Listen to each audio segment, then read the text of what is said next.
was something you wanted to argue with me about, but I forget what it is. Oh, the Star Wars thing, the Vader comic? It wasn't so much arguing, unless I mentioned something before in some sort of weird, delirious state. What did you think I was talking about? Not that. The Game of Thrones thing. Be more descriptive. You had an issue with the episode. Let me see. Let's dig through. It's gonna take a while. Can you really not? Okay, you wrote this down, but you could not like be more descriptive. You were like, no, I got this. Okay. Game of Thrones. So, you probably didn't even wrote that. You wrote GOT. Go ahead. After last week's episode, which for people that watch Game of Thrones know, it's like the big killed the ice guys. Spoilers for Game of Thrones from here on. Well, 3, 2, 1. You've been given ample warning. All right, go ahead. Right after I said they kill the ice guys. Yeah, but that could literally mean anything for this show. You said, what did you think of the first 3 episodes of GOT, bitch?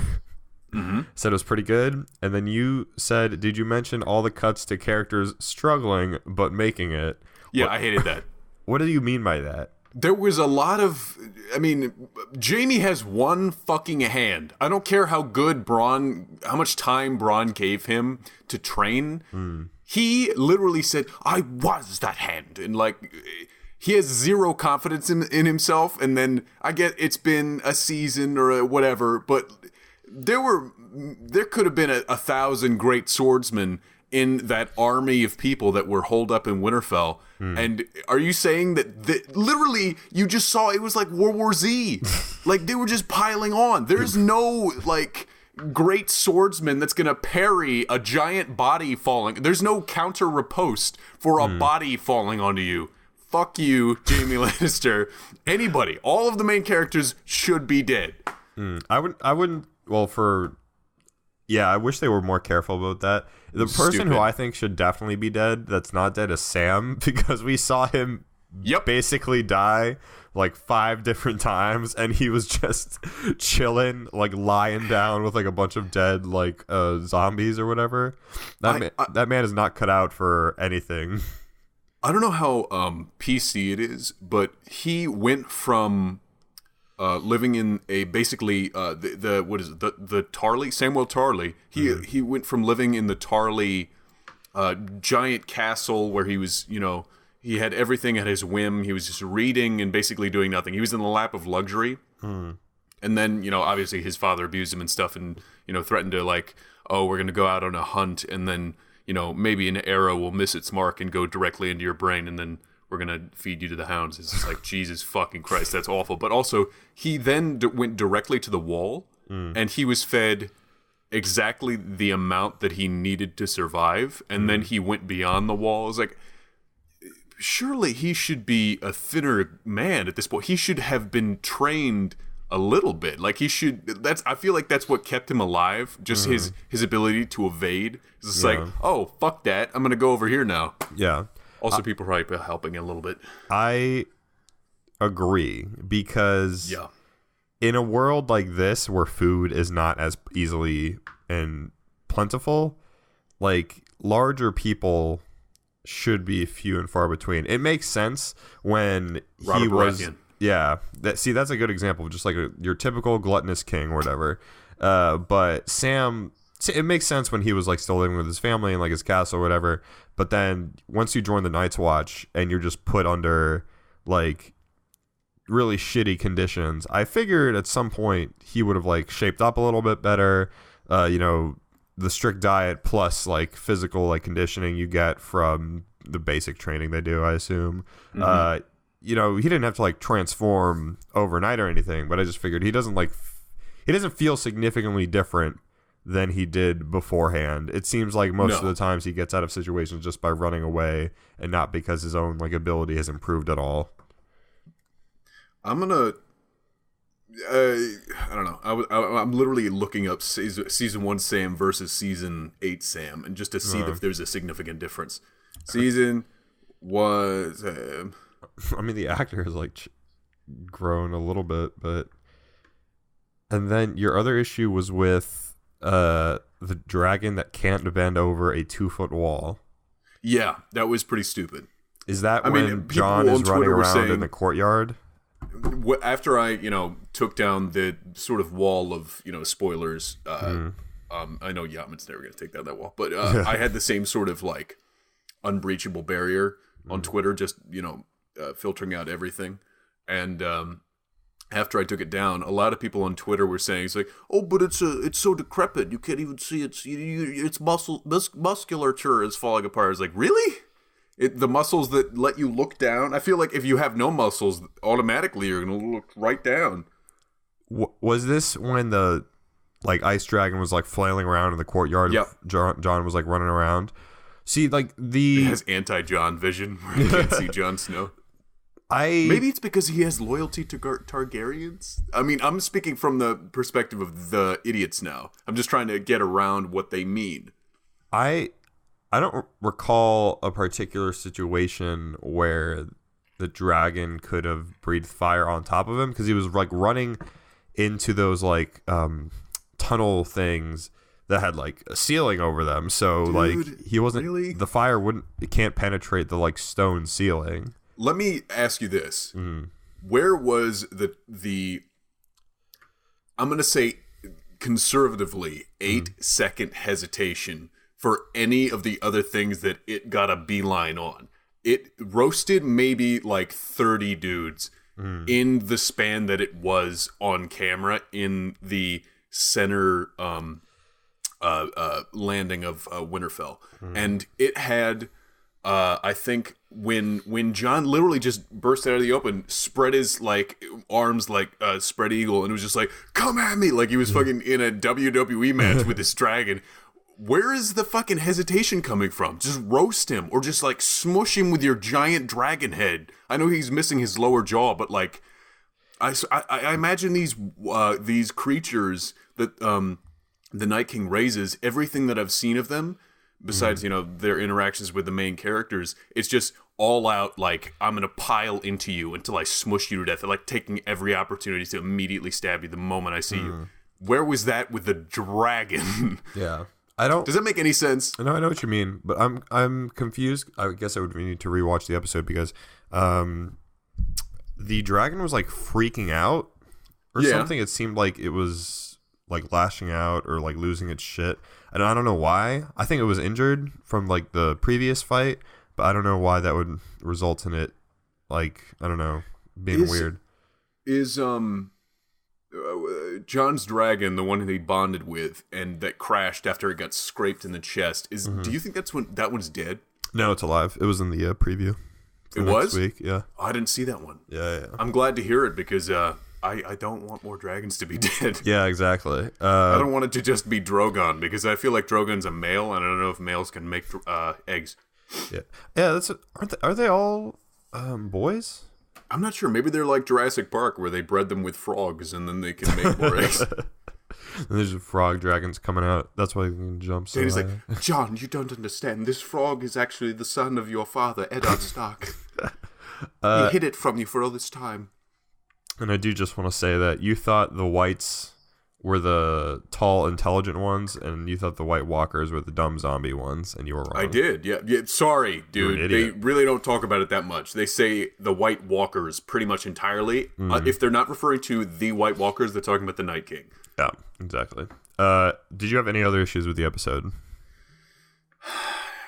Not that I can think of right now. My cousin just sent me a 1-minute audio message. What the fuck is with you guys sending audio messages? Did I mention that? No, you send audio messages a lot, so I guess no. That's something I do that when we're talking to each other about lore things. I remember. I think it was specifically about Game of Thrones, or maybe something else. Batman Beyond, or comic books, or something. And I feel like it's easier if you're not. It's not ever easier unless you're just leisurely sitting back on a couch and you have nothing else going on. But for the person that's sending it, it's a lot easier if you can just be like, yeah, so it's like this and this and this, and then if I can, send it in 30 seconds, it's much easier for me to do that than there's nothing I can say in speech to text that will get it as clearly in. Yeah. See, my issue with that though is that usually I'm at work or somewhere I can't listen to my phone. I could just plug in a headphone jack, but the new iPhones don't have one. So no, dude, I don't have a new iPhone. I have an iPhone 6 Plus or 6S. success. And if you listen to an audio message without headphones in, it is quiet enough only for you to listen to it as if you're on a non-speakerphone phone call. And I love that because it looks like you're on the phone. Yeah. Okay. I guess I could do that. What do you think about Arya's killing of the Night King? I loved thing? it.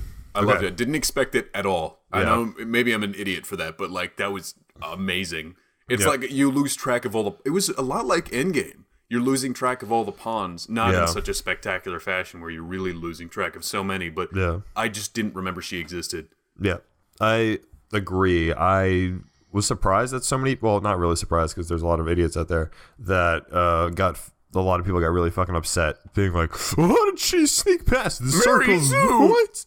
And I'm just like, you remember when she trained for like an assassin for like a little bit there? Get the shit kicked out of her with a stick. Yeah, I think. I mean, to be fair, when I first saw the weird complete flip she had, and then I got everything paid back to me when I saw how fucking terrified she was. Like there was a crack in the facade because that tells me it's like, okay, the confidence she displayed was almost a face, not to be ironic, a face she was wearing. That's fascinating to me because it's like, oh, I get payback for that. So there is a scared child in there, and she completely killed it. It was awesome. Not to again make an ironic joke.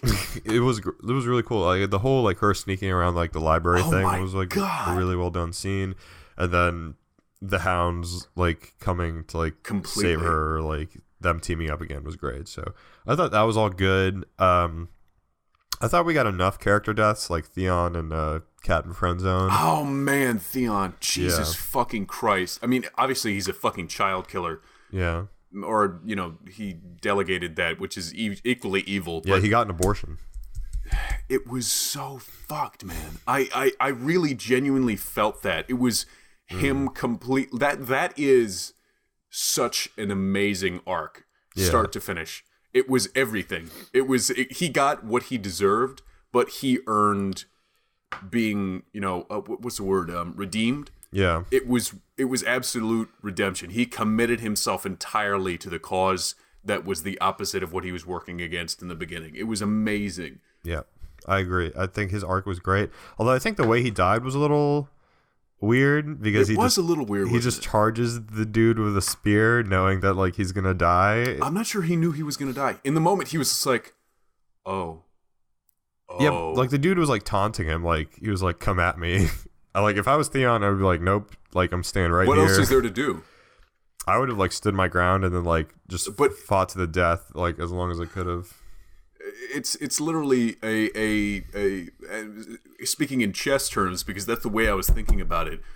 Each pawn and knight and bishop fell, and there was nothing left but the one bishop and the king, and then you're surrounded by knights, and it was just like, what the fuck else is there to do? If you stand your ground, the Night King is coming towards you, and you're losing distance from. I mean, he's gaining distance on you, is what I thought. So I thought there was literally no other option. Yeah, it made a lot of sense to me, at least. Okay, and then Jon didn't really do anything. He was surprisingly like the least important character. Like I didn't think he should have been on that dragon. Do they have any input when they're flying on the dragon? Absolutely. I feel like they're piloting. I didn't understand that at all. Like, what are there controls back there? Where are the levers? Like, what are you pressing on that's like, telling them to do stuff? There's like an Xbox controller like hooked up just underneath like a scale. It's like on the USB back there. Yeah, it's like, oh my, like it gets disconnected and you lose control and then it just goes dive bombing down. No, it uses Kinect and you have to like you're playing Halo 3 on the back. It's like when Jon first gets on it in that one episode and he's like, oh, what do I grab? It's just like the Xbox controller.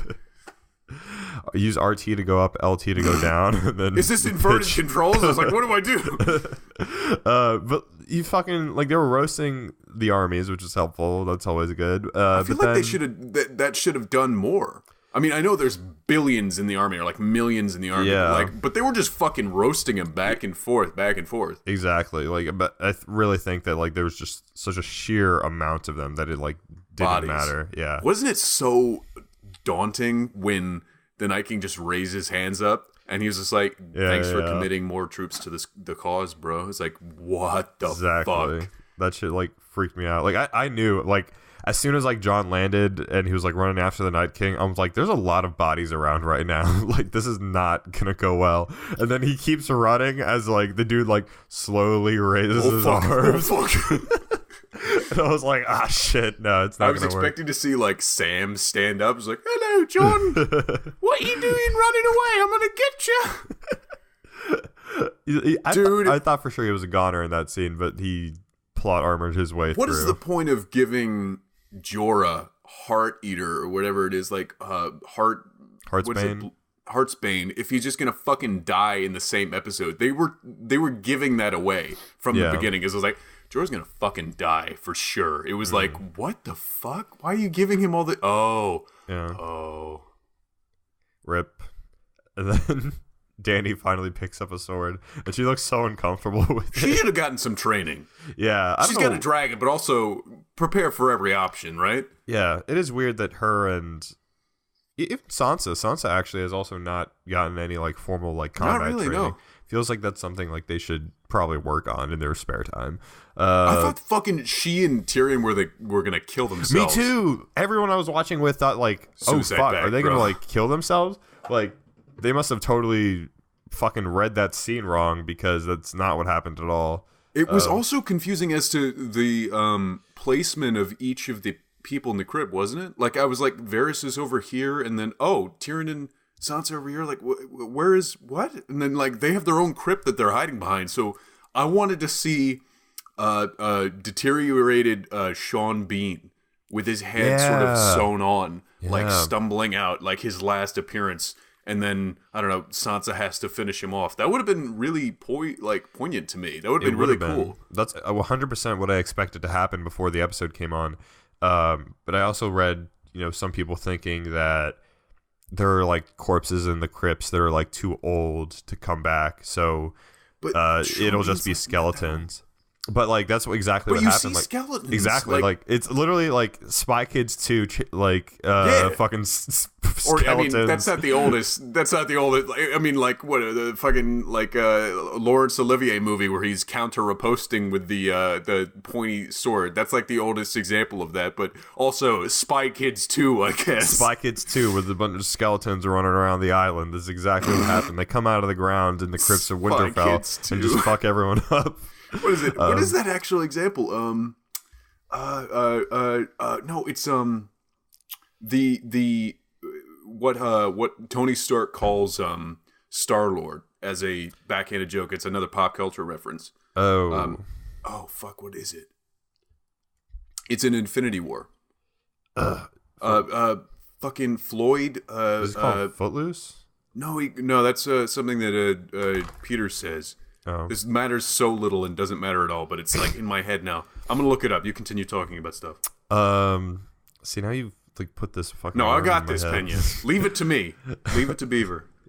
But I agree with you. I think that it would have been great to see some like past dead Starks like come back from the dead. Like that would have been insane. Like imagine like Ned or like Rob like coming back from the dead, and they got like Richard Madden and Sean Bean to like be zombies for like a hot second. That would have been insane. That would have been like a great moment in the episode. But I don't know, I guess they just didn't do that. That was unfortunate. We got some like nameless zombies instead, so it wasn't as exciting. Star Wars, it was like George Lucas wanted to get the rights to the something, and it was I know what you're talking about. I'm looking at Gordon. Gordon. Star Gordon. Star Gordon. It's not. I know what you're talking about, though. I know exactly. Gordon Cosmic or something. Yeah, fucking Jesus Christ, where am I missing? Space Gordon? Space Gordon. Space Gordon. We're just getting on either side of Star Wars. What was Star Wars based on? Homage. Kira Kurosawa, Joseph Campbell, Flash Gordon. Flash Gordon, yes! This matters so little. What was it? What were we even talking about? You said Tony Stark called No, before Star-Lord. that. Why did we even need to know? What were we talking about? We were talking about what Game of Thrones, and then what, and then Sean Bean, and then those guys come back to life, and then you got sidetracked and said, what was the thing that? Oh, and I said Spy Kids 2. Spy Kids 2, literally in Flash Gordon, or it wasn't even Flash Gordon. It was like Conan the Barbarian or something like that from like the 50s or 60s. There was like this stop motion skeleton that this guy was fighting with a sword. It might have been Flash Gordon, I'm not sure. But yeah, it was like this very like space opera sort of like like an he's my favorite artist in the universe, but it's sort of like the same cover that Return of the Jedi with Princess Leia, or maybe it was Attack of the fucking the middle one in the original trilogy. What? No, Empire Strikes Back. Attack the Clones. Empire Strikes Back, where it's that really sort of saucy cover art where it's Leia wrapped around Luke's leg and he's holding up the lightsaber with his exposed that's the pecs. classic. That's the classic A New Hope trailer. A New Hope, yeah. Poster, yeah. Frank Frazetta, that's what I'm thinking of. Oh, okay. He did a lot of very saucy art like that, where it was just the thickest of human beings, like men and women alike. Oh, Frank Frazetta. Yep. Okay. This old, I'm pretty sure he's stuff. an Italian dude. He was just like this biker, half short sleeve shirt wearing, like sort of like, oh, look how it was like that's pretty much all of his art is fantasy, high fantasy, sci-fi art. He's got so many compilations of concept art and stuff about him. Is he the guy that did that famous panel of Captain America where he's like super fucking thick? Like, no. You're thinking of the one where it's just horrible anatomy? Yeah. No. Frazetta was like a student of anatomy. He either did super exaggerated or super accurate. It was not an in-between. He did not do it wrong ever. How dare you? There's that one He might have also been a womanizer. I have no idea. I did not look up anything about him before this, so if I'm praising a madman, I'm sorry. Watch him actually have been like a pedophile or something. I'm careful. Totally fucked. You might be stomping on a man's grave there. I can't believe we fucking said Star Gordon. I've really been yelling into this mic, haven't I? That's fine. It all balances out in the end. Yeah, in this fucking echoey basement. Okay. I've been like gesturing so wildly with my hands because I'm losing it on sleep loss. Did you feel at all in the episode where Jaime returns? That was the fucking same episode. Episode 2. It was the one right before. Episode 2. Yeah, the one right before. It was such a touching moment where a very objective Bran was just like, if I told them, then we'd lose you. And it was like, cool, but also, what does he fucking provide? Other than, what does he do? He's a fighter. Like, he can still, what did he do for... I mean, Bran can see the fucking future, it seems like. Like, if we don't win... he's not supposed to be able to see the future. He's alluding to that, isn't he? Like, knows, yeah. Yeah, right? He knows Jaime beyond... didn't do anything extra. What did he do? I mean, to be fair... Did he save Brienne a couple times? I can't remember. Probably. He's just like another like skilled body at least. So like you could just argue like that point. Like, yes, he doesn't have a hand, but like, you know, Jaime Lannister... He can swing a sword is not a skilled body. Jaime Lannister with one hand is still better than like most other people. So... Did you ever see that one of the last times I watched a Comic-Con panel where it was like somebody asked if you had to have a pet, would you rather have a direwolf or a dragon? I'm not sure if there was another option, but most of the cast picked dragon. And then the guy who plays Jaime was like, direwolf. And then everybody was like, whoa, well, this is a very weird answer. And then he was just like, easier to kill. And it was just like such a, like, that was great. Like, that wasn't cringy at all. I actually enjoyed that. It was really cool. What the hell? What does he mean easier to kill? It's your pet. Why would you kill it? I like that because it's a very Jaime Lannister answer. Because at that moment, I mean, in the series, it wasn't a Jaime Lannister thing to be like loyal to anybody besides, you know, his sister. Yeah. So it was like, that's actually really cool. And then after that, everything was just cringe from then on. Gotcha. Oh, man. I wouldn't want a dragon at all. That's like... Fuck that. They'd be impossible to take care of. They literally brought that up, and then it has come up in no way. They were like, how do we feed these? It's like, anyway. Yeah, she did raise that issue, and then it's like, well, I guess what it if they matter. just eat all the rest of the corpses? And it's a good thing a lot of people died, too. It means there's a lot less mouths to feed. But are they going to bring up how eating those corpses will infect the dragons? I don't think they're actually going to eat the corpses. And you can't get infected. Because, well, one, it doesn't work like that, and two, I know, the but Night like, King is gone. Is it going to corrupt them in some way, or make them like indigestion, or make them see then humans they'll have to as take food? dragon tums and then like burp it out. See humans as food is what I'm saying. Like, are they going to? Because I know they already did do. That. They've already eaten humans. But what stops them from doing that? I guess Daenerys' like command or whatever. Daenerys' command again. Like, how do you tell the dragon to fly in which direction? And how do you do that well enough where you can maneuver like fucking dogfighting in the air? How does that work? She's got a Bluetooth app on her phone. You stop saying that. Actually discuss the lore, you idiot. Okay. Well, she's fucking like she's been doing this for like many seasons Dany now. has, but not Jon. Well, Jon He's is on like the back of fucking Rhaegar or Rhaegaris or whatever. I think Viserion is the undead dragon because fuck Viserys in his afterlife, but. Rhaegar is, I'm not sure it's Rhaegaris or just Rhaegar, and then there's Drogon. Yeah, I think it's more of like a mental link thing because you have to remember that these guys are both Targaryens. So I really think it's like, you know, how the fuck do you ride a horse, right? Like there's like a weird... With stirrups in his mouth, and then, no, stirrups on the side of the animal, and then the thing in the horse bit in the mouth that you can yank on. It's just abuse. How do you abuse a dragon with your bare hands? I think it's easy. Like you just like shift your body weight. What? Hey, shut up. It's the dragons are more understanding than a typical animal.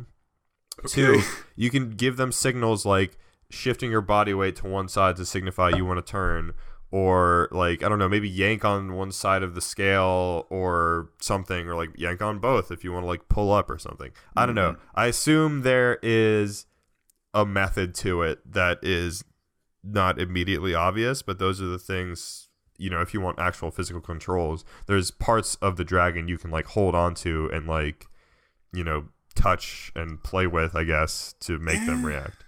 All right, whatever. I'm gonna suspend my disbelief for that portion of it, but there's after season 6, season 7, and now season 8 less so. Season 8 has been really good about, you know, not diving around the continents and, you know, doing weird things that are confusing. But there have been a few little holes in the ship that are just like, But that's, I feel like I care less because I'm looking forward past Game of Thrones to greater shows like The Mandalorian.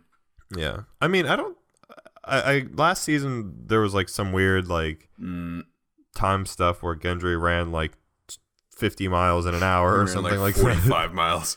They didn't bring up his superhuman strength in this one, which I did. Dude, Arya and fucking Gendry just boned out of nowhere. How did you feel about that? That was so surprising to me. I thought it was.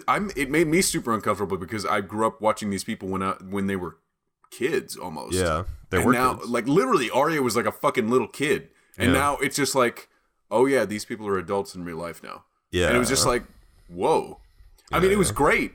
It was very tasteful, and I love the romance that sort of developed where it was the switch of the dominance in the first few seasons, even when Arya was she was in the what is it called, the House of the Undying, and she was getting her ass beat, and Gendry was, you know, hammering away at swords, or I'm not sure what he was doing. I would never have made a match of those two, and I guess they met when they were with when Arya was pretending to be a boy, And then Gendry was like, all right, then whip your cock out, bro.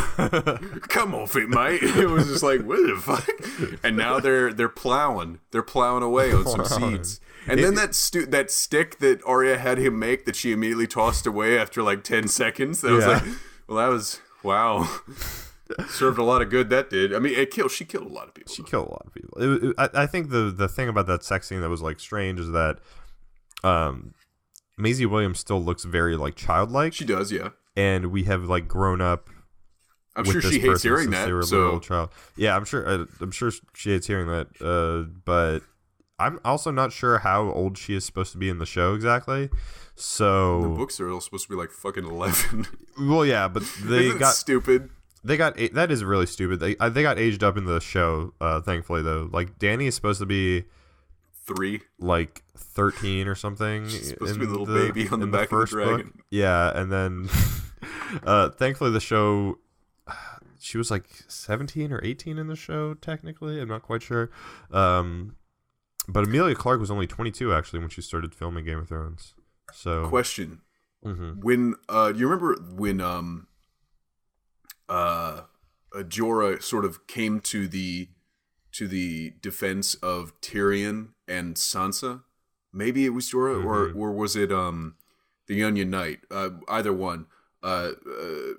There was some moment where somebody came to say like Dany, I've got a piece of advice for you, and then it cuts to her walking in to talk to Sansa, and they come to talking, and Sansa was like, "You love him," or something like that. Referring to Jon, and then she was just like, "Have you ever met anybody like Jon before?"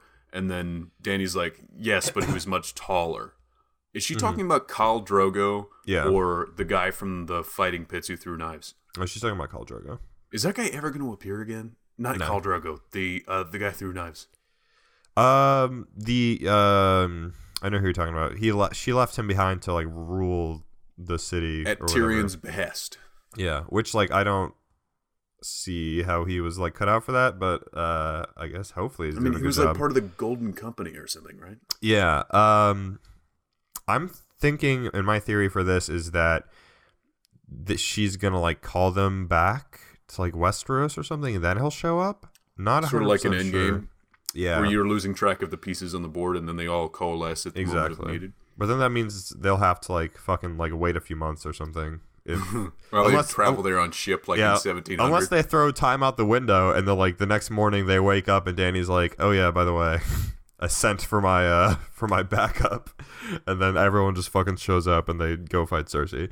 But I'm sure he'll come back in some shape or form. There's still 3 episodes left? I want to see the spider dogs. Spider dogs? Spiders the size of dogs. Oh, yeah. Where are the spider dogs? They're beyond the wall. I don't think we'll see any more. I want to see more. We're not getting any. I want to see Aragog from Harry Potter. Where's the basilisk? What did you think of what do you think of Red Woman? What do you think about Bran? Oh, okay, we can talk about that. What do you think of the Red Woman coming? I like that a lot. I thought it was cool. She like she was apparently very aware of her own death, like down to the minute. Yeah. Don't worry, she checks her watch. I won't survive the night. Do you think I wanted the Onion Knight to stab her in the fucking neck? Yeah, he was like about to, but then she was like, "Don't worry, we're all gonna be dead in a little bit, anyways." Can you imagine him not letting her have her moment where she walks off and he's just sprinting after her? She's like shuffling off. Just, get back here. He just Ezio's her right into the ground, like choke slams her. She pulls out a sniper rifle from like behind like a barrel or something. Like an American Sniper when he's adjusting his scope. Chris Kyle. No. R.I.P. Do you think Arya is a Azor Ahai now? I don't care, but also that'd be cool. I think Arya should be something. I want her to have a big flaming sword. Like somebody should have a big fucking honking flaming sword. Maybe it's Heart Eater. She could probably not lift that, but also I want her to. Where's Heart Eater going? Or Heartsbane? Heartsbane. Yeah, you keep saying Heart Eater. I'm like, what are you talking about? So, that's Joffrey's original sword. Oh yeah. Do you think? Question also is because Oathkeeper is with Brienne. Is Jaime carrying Joffrey's brother's sword? Because it looks very much like the twin to that. He is. They are. I saw a fucking. No, wait. Ned Stark's sword was broken down into 2, and both of them have the 2. No, I've got this completely wrong. It wasn't, and not that it matters that much, but when Tywin melted it down, he gave one sort of a hand and a half sword to Jaime, and then gave one sort of a shorter sword to Joffrey, which was Heartsbane. Mm-hmm. And is Jaime now carrying the shorter of the 2? I think so. Mm-hmm. Gotcha. What do you think he's going to name that? 2. Give it off to, because apparently he I'm, loves giving them away. Joffrey named it Widow's Wail. Widow's Wail. One of them. And then the other larger sword was presented to Tywin's son, Jaime Lannister. He named it Oathkeeper. Okay, gave it to Brienne of Tarth. He didn't name it that. Brienne did. No, it says Jaime named it Oathkeeper. Not true. But, okay. Maybe in the books? This is just on a Quora forum, so... You want another neat factoid about the Lannister family swords? Give me the fact!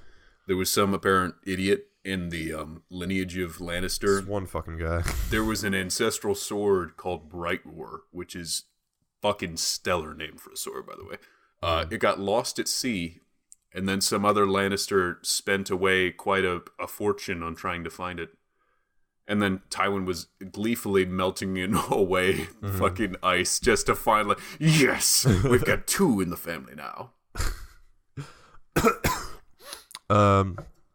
What else do I want to ask you? I think that's it. Do you have any more thoughts? You mentioned something about Bran. Oh yeah. I thought Bran was weird this season, but then I sort of came around to him, and he was like a really boring version of Neo. Yeah. Where's the climax of you? Also, what is with you summoning a bunch of crows and then looking at shit? I want to know where Bran was when he was like warged out the whole time.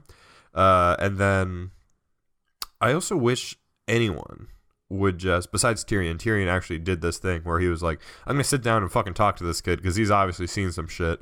And they just cut away. Yeah.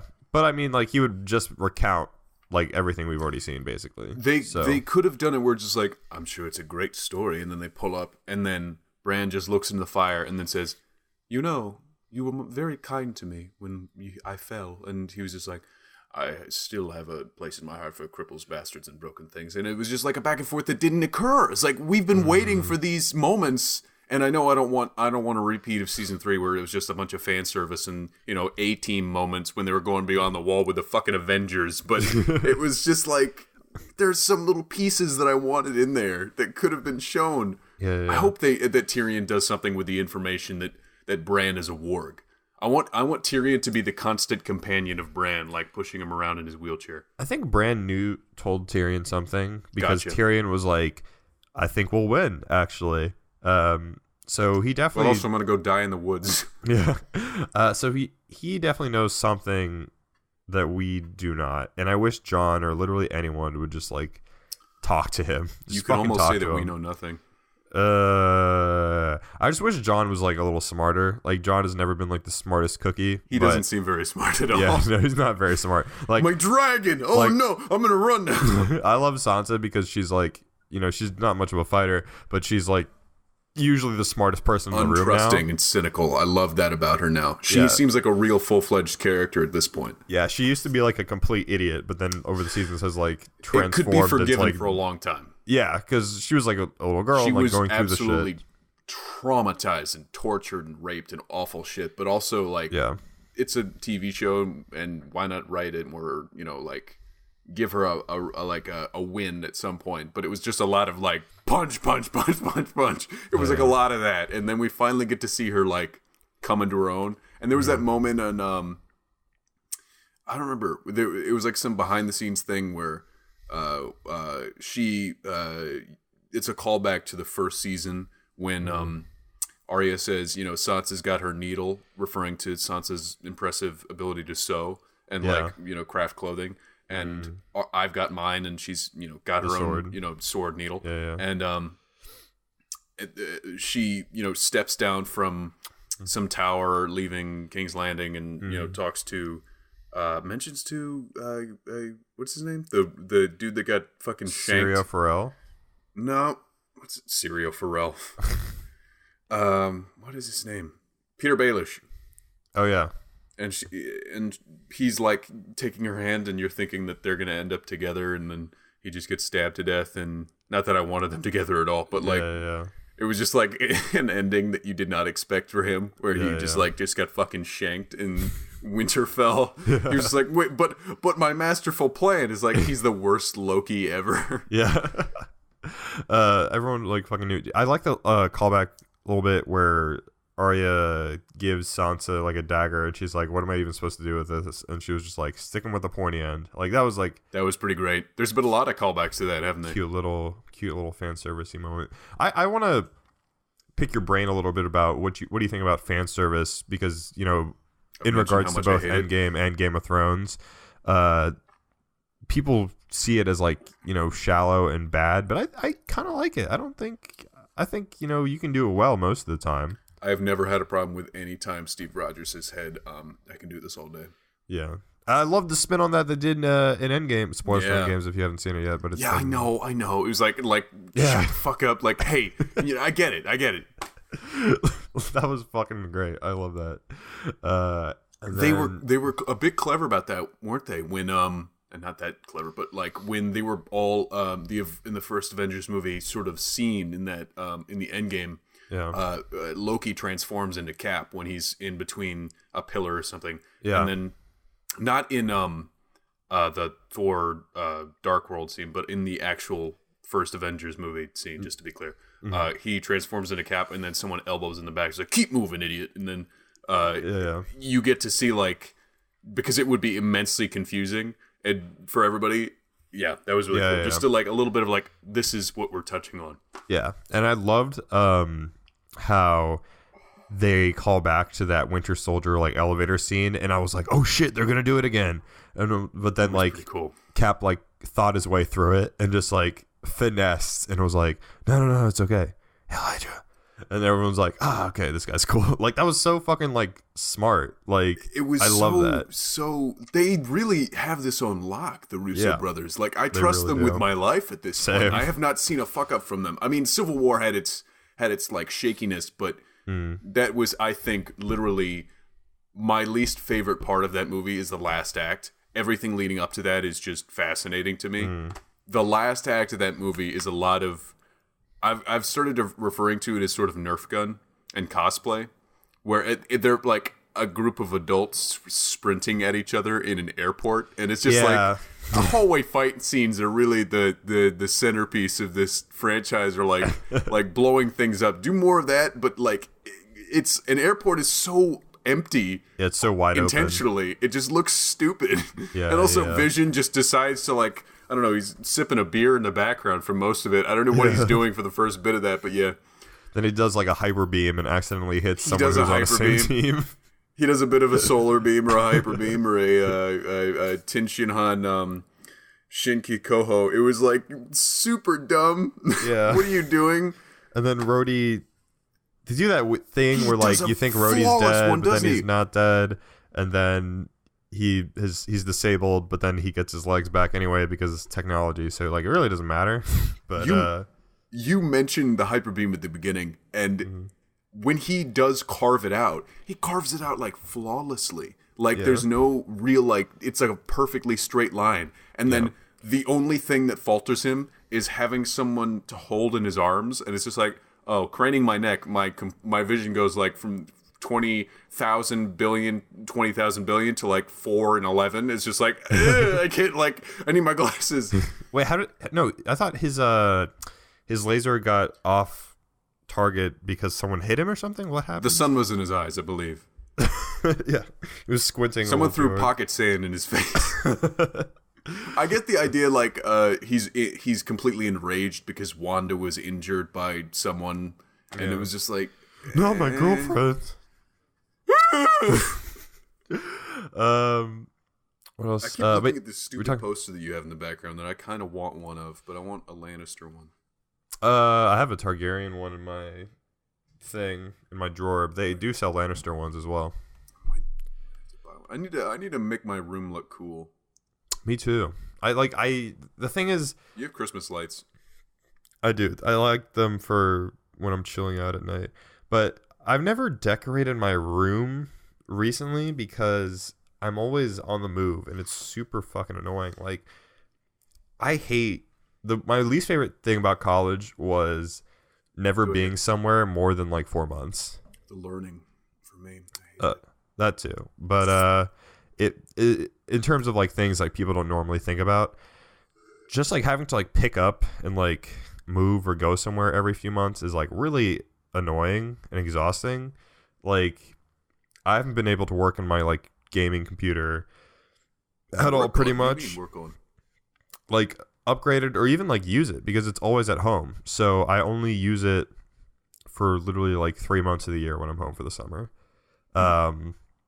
So I haven't bothered like upgrading it or doing anything like that. Haven't bothered I fucking moved houses back home in Virginia, and I've barely decorated my room there because I'm like never there. So I don't know. It's kind of annoying. I like to have roots. I know that sounds kind of like empathetic and dumb, but I don't know. I think it's important that everyone kind of has their own like home base, and that's why I'm excited to graduate and finally like, you know, set up shop and I can just have all my cool shit in one place and I don't have to worry about moving it every few months or getting something that's too big because then I can't move it. So yeah, it's gonna be great. I'm gonna get a beanbag. Yes. 2 things. Every single time I've interrupted you throughout this, I get to see how much it bothers you based on you closing your eyes for like 2 or 3 seconds. It's just like, and I love it so much because you'll continue talking and you'll just be like, shut the fuck up. It's so fascinating to me how like anger registers on your face because you can't see me. You just hear my annoying voice in your ears. But 2, you said roots, and that immediately made me think of the time that my second elementary school, I'm not sure if it was boys leadership, I believe it was, got sent to the Shenandoah or the Appalachian Trail on some cabin thing. And we were all hanging out like while the chaperones, you know, packed away our gubbins. And I think it was this kid named Jeremy. He was like, he picked up this big stick and he was aiming it at this like clot of root that he pulled out. It was like some piece of rotten root, and he was just like golf clubbing it, like winding it up. And then this kid named Elijah walked right behind him as soon as he wound it up with all his might and clubbed him right in the eye. And it was like there was a big piece of root and it hit him in the eye and in the tooth. And I believe it knocked out a piece of his, if you have your finger on your 2 center teeth, one to the left. So your sort of small center tooth to the left. And he immediately started bawling. It was just like intense crying. And there was a chaperone that sprinted over immediately. And they couldn't find the small piece of tooth. So they assumed he swallowed it. And they had him gag to get it out. And it was just awful. And then I saw it on the ground. No, it wasn't me. It was like some kid with a T. He like saw it on the ground and he like shuffled forward. He was like, "Are you looking for this?" And then the teachers looked up from like trying to get this kid to gag and like vomit, like avulsion or whatever like the fuck it's called. Yeah. And they were just like, it was like this very like what was that fucking Larry David show? Yeah, like the gang gets arrested for fingering a kid, or like some like Always Sunny moment. It was so awful. Oh my god. Did that kid go blind? Memories from my elementary school days. That's so fucking funny. I don't know why I thought of that just based on the word roots. God, I like how I said like something like emotionally serious, and you're like, "Here's this one time my camp counselors made a kid throw up." You said something emotionally serious? That was like somewhat emotionally serious. Going home? Like more emotionally serious. Like yeah, like finally like not having to like be on the move all the time. Well, anyway, sorry, I didn't realize that. I was just I was thinking about roots. I like you said something and it triggered something in my head, so I was immediately thinking about that. That's super rude, but also that again, kind of loopy at the moment. Understandable. Is that kid okay? Do you know what I ended up having? Elijah, yeah, he's a talented artist. The last time I heard anything about him, he was in my middle school or freshman year art class, and he didn't talk to anybody. He fell asleep most of the time, and then he was really fucking talented. I'm sure he's doing something amazing in school. I wonder if him getting knocked in the head unlocked like his creative side in his brain. No, I mean like that was literally a superpower. I think it was the first year I met him. He had a sketchbook that was jam packed full of like drawings that I'm like just scratching the surface of the level of now, and it's just ridiculous how talented he was. So I'm sure that makes up for whatever brain trauma or like fingering.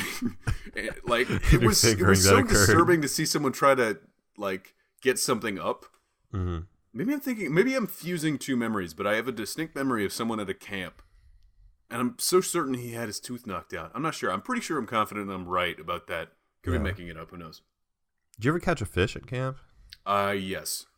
I've only ever caught one fish when I was fishing. You told me about this, I think. Yeah, it was the most rewarding experience of my whole life. Really? You've been to college, dude. It was so exciting. Well, when you're a kid, everything is like magnified like 10 times. Like the shit I did as a kid like would not even like register with me anymore. But you just said it was the most rewarding experience of your life. Well, at the time, it felt like that. You just said, as an adult, it was the most rewarding... It's hyperbole! You're lying. I feel like you're covering your tracks now. No, I really did catch deleting files in your computer of all the pictures that you have of it. I felt good. Is it your computer background? This fish that you caught in 1994? It's my first Tinder pic. Like those guys with the pose with the fish. But it's me as like a 9-year-old with a tiny little fish. I feel like that would almost be... That would be a really funny picture. That would be funny. Like that would like be like a twist on the idea of it. Yeah. Fuck. Now the thing is, I don't have a photo of that. Your mom probably does. Your parents probably do. I should scour the that would work. The archives. Break up with Kalina so that you can make a just so I can do this one like joke and see how it goes. You know what? And this is sort of a depressing topic, but the idea of I've known a lot of people online who have mentioned their significant other, their wife, their not so much their wife, their girlfriend, their boyfriend, whatever, and kept that as part of their social media, not personality, like oh, this is my girlfriend, everybody look at her, but it's sort of like this is a person who's present on my social media, and then they break up because humans aren't always compatible for a long time or whatever reason, and they either go back and delete all that stuff or don't. And either way, I feel like it's like, which would you rather do? If besides Kalina, not talking about her, but a person you've been with for a long time. And I feel like there's no other example to go off of, like the other person that you've been seeing besides Kalina. You break up with them, and then do you delete everything about them off your social media, or do you just pretend that they don't exist, or like what do you do? No, so I mean, I actually have been in this exact situation. The girl I dated in high school, for like 3 years. I never deleted the like photos of we have together off of my Instagram. So like you can still, although now that I'm scouring through, I like archived a lot of my earlier photos, so I might. Good idea. I might have even more. Like that's another good alternative. You don't have to delete the photos, but you can just like archive them. Well, I feel like you did most of that because you found out that people could find you. That, and because I also posted dumb shit that was lame. Yammin had a similar situation. I assume that I have something dumb. I really didn't use Facebook, so I don't know. Well, my Facebook is still rough. Like there's too much on my Facebook for me to get rid of, so I have to like just keep it locked down. You should hire somebody. You should use some of that. I should. Patreon money. I deleted all of my old tweets.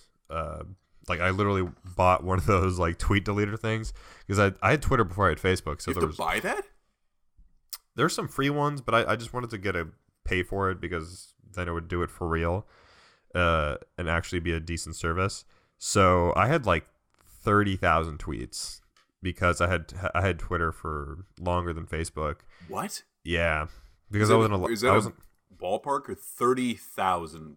Yeah, something like that. Like it built up over time. What does the tweet deleter do?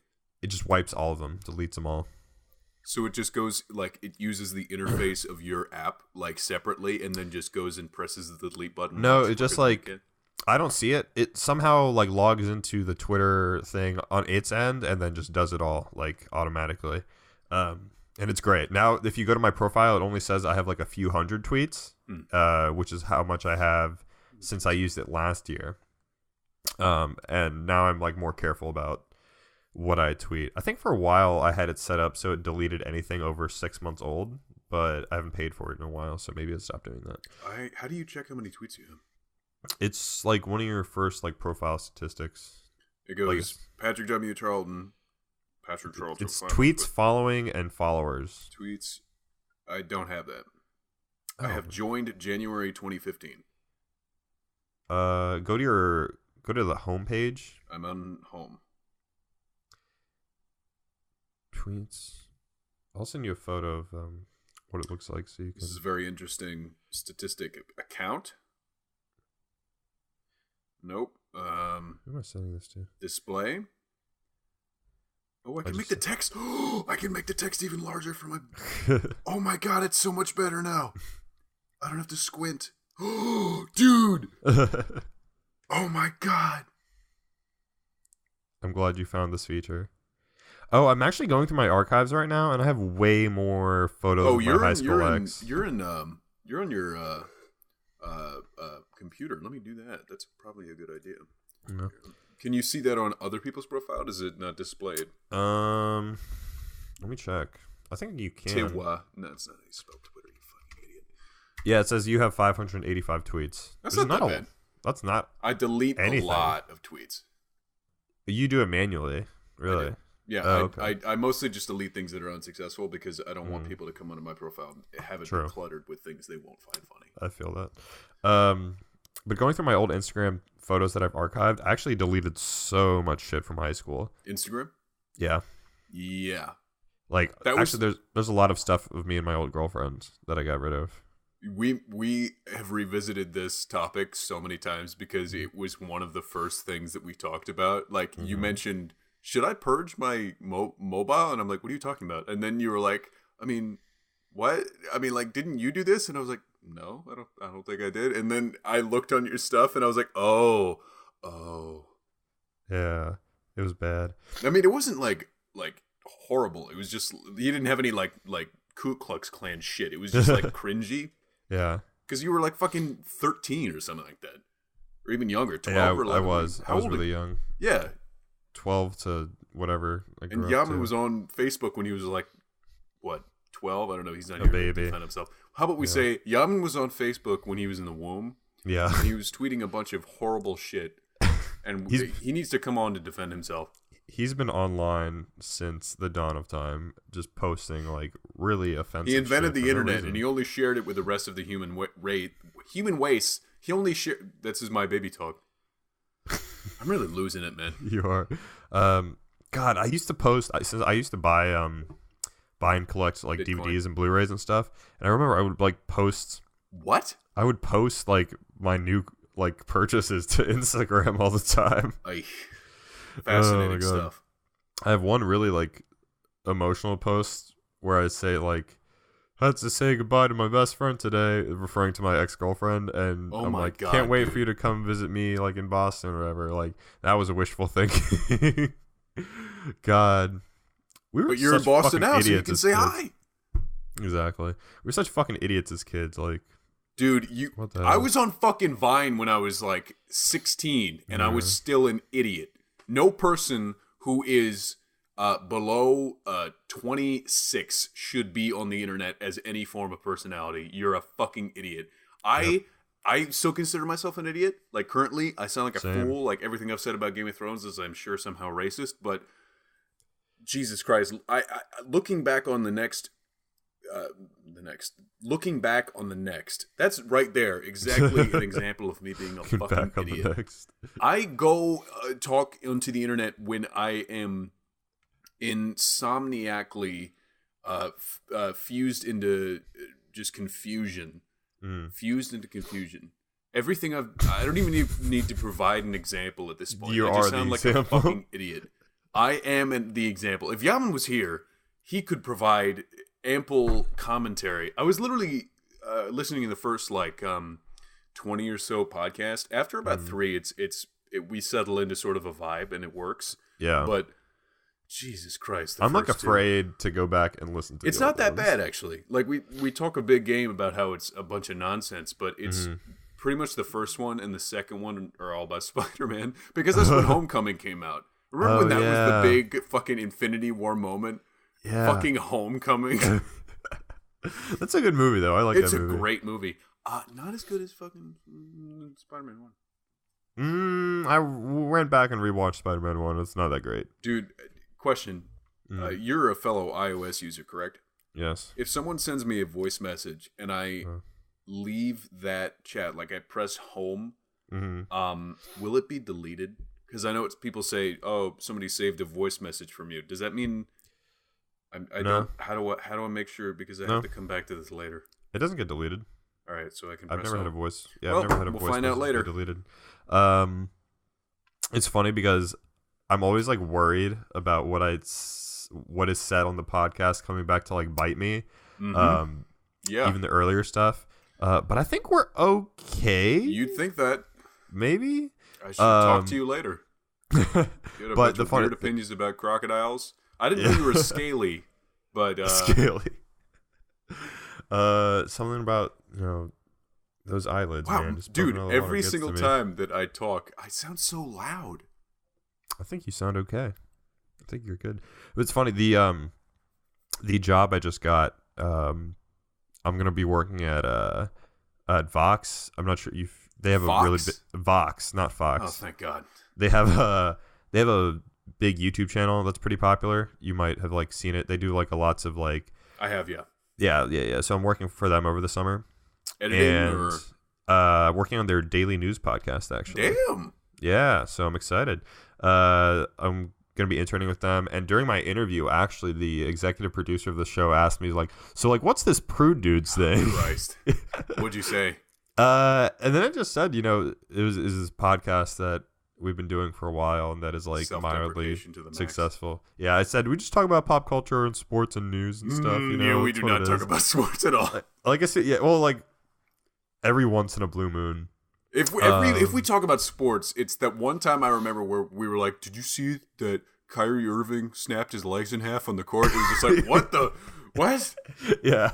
The viewers clutching their pearls like, ugh, what are you, ugh? I could see his bone, bro. And then the fucking executive producer's like looking over at you with one headphone on. It's like, what the fuck is wrong with this? I never know if they actually go and listen to it because like I have not had a single interviewer tell me more than, oh. It's more like, ooh, that's wow. It's more like it's like you're watching a little kid do a flip. It's like, that's so cool, buddy.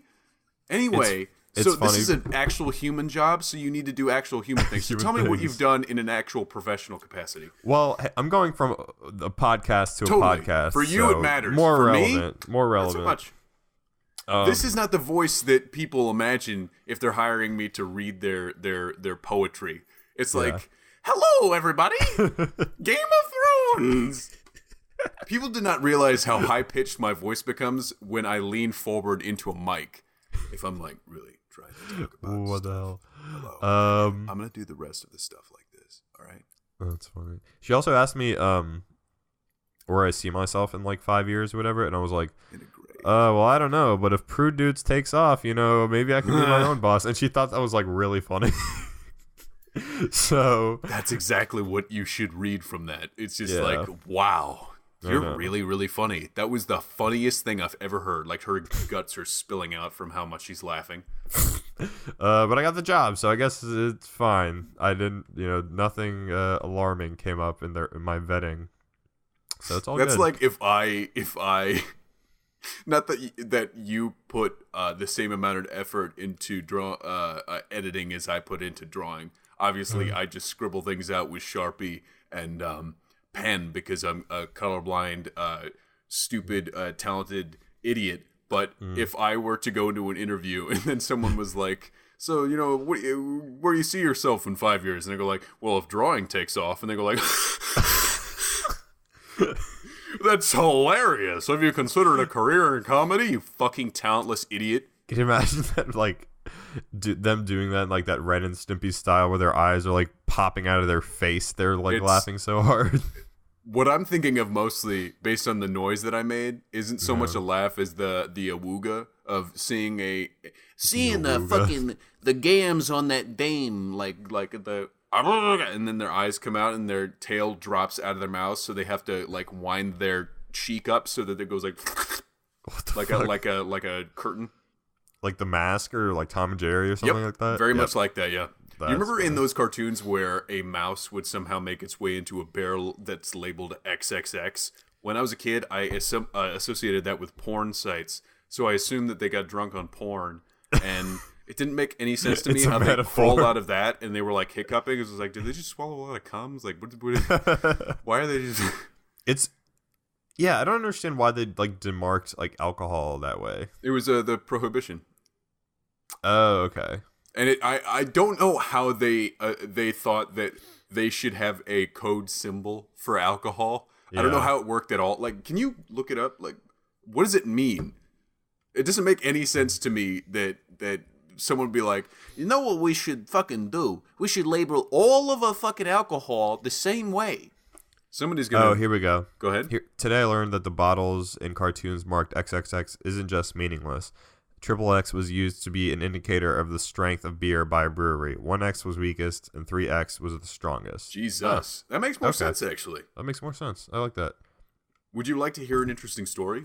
Go for it. Tell me the story. This has nothing to do with anything, but again, I told you how I'm doing a lot of stuff with my brothers, whom I love all equally. I'm doing a lot of stuff with my brothers who are now doing a D&D campaign. Which they've recently invited me to join, and they've asked me to make a character, and I did, and working out the kinks and stuff.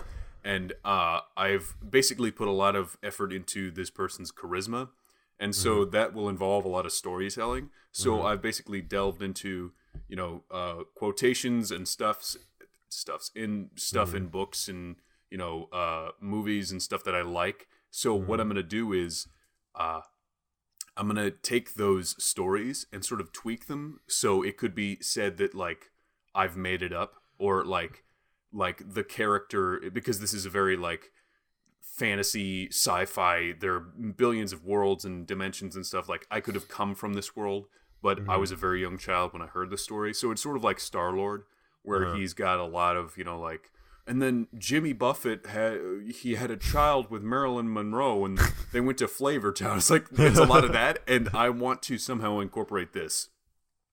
It's the Tower of Babel, which is the biblical language story, thing, yeah. Biblical story of how, in the beginning, it's the language. Yeah, exactly. I remember when I read this story in Catholic school, I thought this was the first story that made me think God's like a huge asshole. He's a fucking cunt, and this story just tells nothing but like.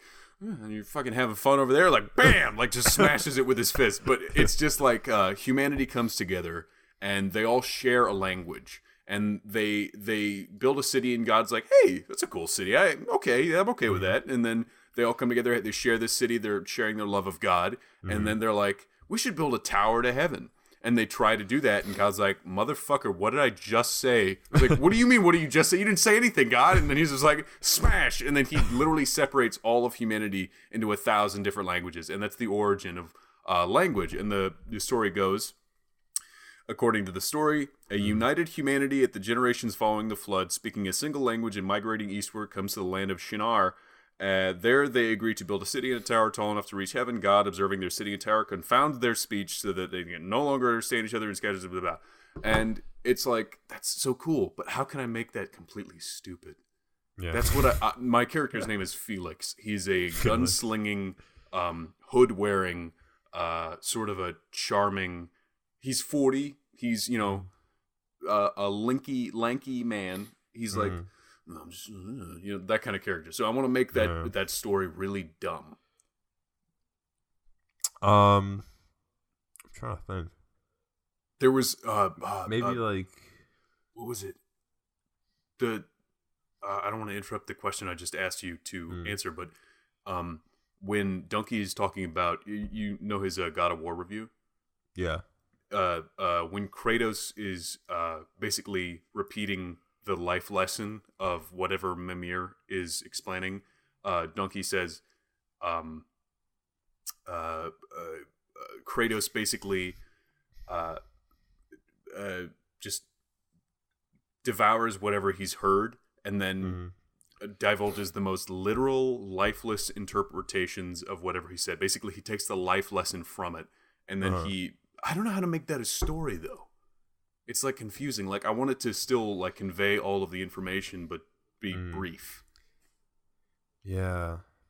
I don't know. I'm not nearly creative enough to come up with this stuff. I probably shouldn't have asked you this on a podcast, but, like, it's interesting to me. Like, I want to, like, be really role playing with this. Like, I'm trying to think about this a lot. Like, there's a whole this is a good, like, listener prompt. If other people have ideas, feel free to write into the show. If you want to, I mean, not that the Bible is a great example of things. If you have a different example of a greater, if you have examples of cooler stories, if you can give me, not that we're going to read the entire actual story, but I will totally read the interesting version that is shorter, maybe a paragraph long, that you can come up with, and then name the actual story at the bottom. Sort of like the Tower of Babel and blah, blah, blah, and God did the blah, blah, blah. And then that's an entire sentence, but, you know, make it interesting. And then at the bottom, say, this is the story of Jonah and, you know, blah, blah, blah. Joan of Arc, or Joan of Arc would be really fascinating, wouldn't it? If you could make that a very fantasy story. You absolutely can. It's already, like, a great story in its own right. Joan of Arc is a really interesting character. What I'm describing more is I'm not sure, the Thunderdome. when they talk about the man in the sky and the flying bird, and then it's like it's not, that's I almost said the Tom Hanks movie where it's like they speak the true.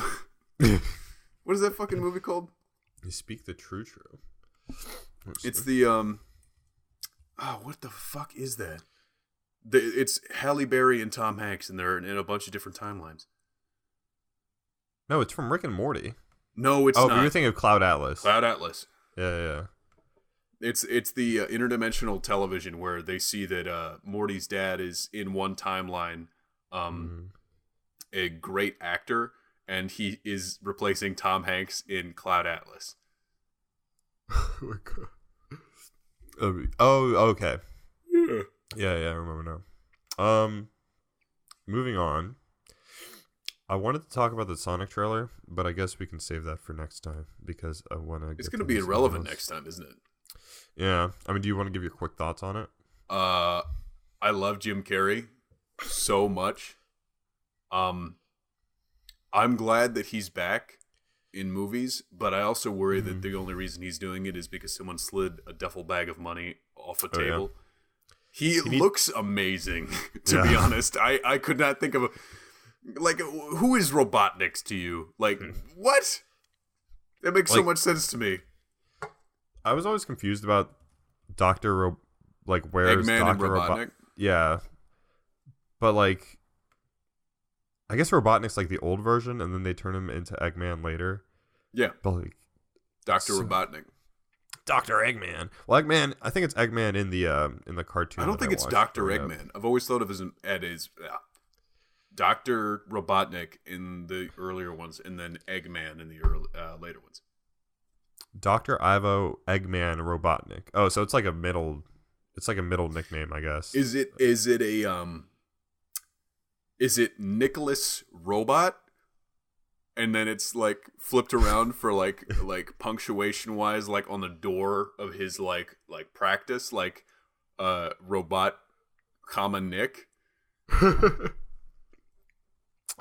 Dr. Ivo Eggman Robot. It's Nicholas Robot. He's from Nicholas Robot. That's why it makes all those goddamn robots. Can we make that the title of the podcast, Nicholas Robot? Nicholas Robot. That's not even the subject matter, and I'm sure that we won't do that. How do you want to smell that? Nicholas. We're not going to do it. We're not going to do it that way. That's deceptive. We talked about it for 14 seconds. Yeah. Anyways, I think Sonic looks hideous. He looks sexy as fuck. Shut the fuck up. They're going to change him now, apparently, which it looked means... really sad, didn't it? When he went on Twitter and he was like, I'm so fucking sorry. It did. He did seem sad, but I feel even worse for the VFX team that's going to have to they crack their knuckles and like, a job well done. What's that? Oh, Twitter's mad? Sorry. They're not mad. I feel like Twitter would be like, maybe they're mad. I don't know. I don't think anyone's legitimately mad. Everyone's just laughing at like how horrible this looks. I don't think there is anyone out there that really gives a shit about Sonic that much. It just looks hilariously bad. To be honest, I would have been totally okay with like a, you know how in the cinematics for the later 3D Sonic games, how he looks really good, but he's also like a very strange anatomy, like his eye is one eye. If they had done that, also, why is Cyclops in this movie? Cyclops? The live action X-Men's Cyclops is in this movie, not the... Oh, James Marsden. Why is he in this? He's Marsden is one of those actors that he was in Westworld. I think he's low-key an idiot. Is he actually? Oh, like, that's sad. He strikes me as like his actual character in Westworld. I wanted him to be Batman. He's just like the pretty boy face. No, he's handsome. He's not a pretty boy. I just think he like doesn't have. He used to be a pretty boy. He still like kind of is. Like I think he's like the clueless like pretty boy archetype, except like as an actor as well, because he picks like bad. He picks bad roles a lot of the time. Maybe his agent does, and then the agent looks at like the plate full of flies and cobwebs, and they're like, "I'm sorry, Marsden, but this is all we got for you." Now that I've just said Marsden, last name, it just makes me think of John Marsden. See, I always wonder if when actors pick a role, if they know it's bad and like why they do that. I mean, I understand like doing a movie for a paycheck, but you know, sometimes like how much can the Sonic movie really be paying you? And like it just seems like it's not worth like the. Does Sega have a lot in the bank? Career. Who owns Sega? I doubt it. I honestly don't even know how Sega's still operating because like who owns them? No one. Did Sega make Mega Man? Sega, no, that's Capcom. Fuck. Sega literally only has like Street Fighter. Sonic. God, Street Fighter's so good. Sega has Sonic, Bayonetta, and then a bunch of other random ones. They have Yakuza. Yakuza's really good. Virtua Fighter, Shenmue, Phantasy Star, Super Monkey Ball, Valkyria Chronicles, Streets of Rage, Virtua Tennis. I think someone, Joe ProZD on Twitter, had a bunch to say about how great the most recent Yakuza 0 was. Like, he was like, oh, it's, you know, everybody talks about how it's a great, you know, joke. You know, the fighting is, you know, very punchy and funny, and there's a bunch of jokes, but there's also like a very committed story, and it's really good. So I might want to actually check out. Apparently, Yakuza, the series is actually pretty good. Apparently, that's what people say. Like, there's so many different mini games. It's sort of like I think Capcom also owns not Left 4 Dead, House of the Dead Rising. No, that's Capcom does. That's Dead what Rising, I just said. Yep. Who owns Sega? No one owns Sega. That's stupid. They're their own like company, like Nintendo. It's like asking who owns Nintendo. But Sega's like, if they did a live action Mario and they tried to make Mario look like this, like they did that to him, there would be riots in the streets. I mean, there is a live action Mario. In the fucking 80s. Everyone looks fucking insane. And then there was like a dub of the cartoon that somebody did as a joke where they said, don't do drugs, and if you do, you'll go to hell before you die. And it was like, what the fuck, Mario? But I think that was in JonTron's video recently. But you watch that racist JonTron? I do all the time. I can't get enough. Patented. But if someone had done that right now with Mario, like they had done either a live action or, you know, a very realistic version of him in some CG movie, I think it would break the fucking bank. Like, it would just be like memed into oblivion, and people, for sure. I feel like people are still gonna buy tickets for Sonic. Are they though? Yeah, I am. I'm definitely gonna see it. I'll watch it at home. I'll probably watch it just to like. I'll watch laugh it with you. At it. I will pay the price of admission to see it. Let's go see it. Let's at go home. see it. I will pay the price of admission to see it at home to make fun of it. That's what I wanted to do with Battle Angel. Alita Battle Angel. It looks really dumb. Christopher Waltz is in it though. I know. Christoph He's too Waltz. good. That's what I mean when I say like these are great actors picking like really bad roles. I don't know why they what else has James Marsden been in though? He's been in Westworld. He's been in X-Men. He's in Ella Enchanted. He was in all 3 X-Men, which is I mean, Hugh Jackman is also in 3 X-Men. What did I want to bring up? I wanted to ask you something. But Hugh Jackman has now arisen to the can do no wrong status, that Keanu Reeves occupies and Morgan Freeman occupies. I guess so. But I mean, they do shitty movies. Not that I know anything about Morgan Freeman, but he's idolized, is what I mean. Yeah. Okay. I do want to jump into emails. This one is actually about Sonic, so it makes sense. This one's from Abigail. Hey y'all, hope your day hasn't been nearly as cursed as mine. First, I woke up in a cold sweat because I dreamt that not only was Kim Kardashian my mother, but she strangled me to death for throwing a water bottle at her head. That would have been a pretty normal start, but the very next thing I saw when I went on Twitter this morning was the Sonic trailer, and oh boy, they mutilated him, wow. My beloved boy. The gloveless fingers, the eyes, and those horrible teeth. Needless to say, I won't be sleeping tonight. P.S. Pepper spray, tasers, and knives are illegal here, so I'm thinking about filing my thumbnails to a dagger-like point and applying a nail strengthener daily. Thoughts? Where's she from? She didn't say, but she says that pepper spray, tasers, and knives are illegal. Oh, I think we mentioned she was talking about self-defense last time, or she was talking about like I have a walk that I have to make or something like that. I do not recall this. Neither do I. The nail strengthener. Have I? It sounded like me now. Yeah, it's spreading. Let me know how this thing goes. It sounds like sharpening your nails into a weapon could work, but also it seems like it'll only work once before your nail like breaks or gets damaged. Yeah. So, but once is all you need. So, who knows? Also, you could just carry a pepper spray and like, who's gonna stop you? The criminal that's trying to rob you? Like, they're not the police. Jesus Christ! Like she's getting robbed like in an alley, and she pulls out pepper spray. And the criminal's like, "Whoa, man, that's illegal! What the hell's wrong with you?" Jesus fucking Christ! What's wrong with you? Have you no shame?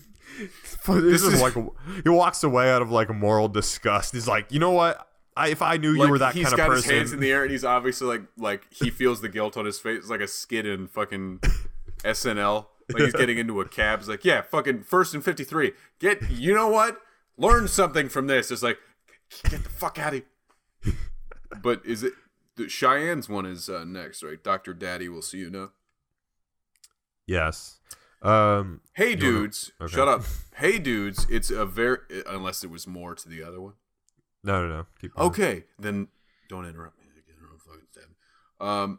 Hey dudes, it's your very emotional sad girl Shy and that was an intentional pause. It's in the email. I can't help it. Still not over Endgame. So talking about annoying theater experiences, which is pretty much the entirety of the last episode, just me screaming. I went right after work on the opening day, so it's 2 p.m. on a Friday, and the woman sat next to me had her two very small children. Now, I don't blame small babies for making noises because they are babies and have no sense of what is happening around them. But I was honestly 5 seconds from chucking a small child off top row seating.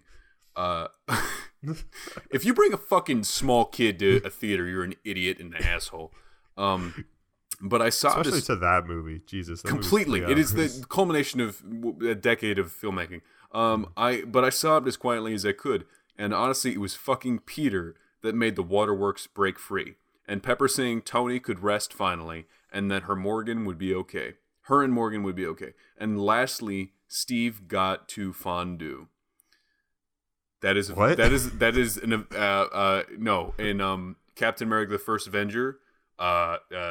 When what is his name? Howard Stark is flying Steve and Peggy over 1944 Berlin, and they're being bombarded with AA guns, and Howard says it's like, Mrs. Carter, you and me could stop over fucking Paris for a late night fondue. And then it's brought up later on when Steve says to Peggy, it doesn't matter at all, but it's a reference to the first. It's the thing where he's like crashing the plane and he's like, we have a date or whatever. Yeah. He's hitting on her.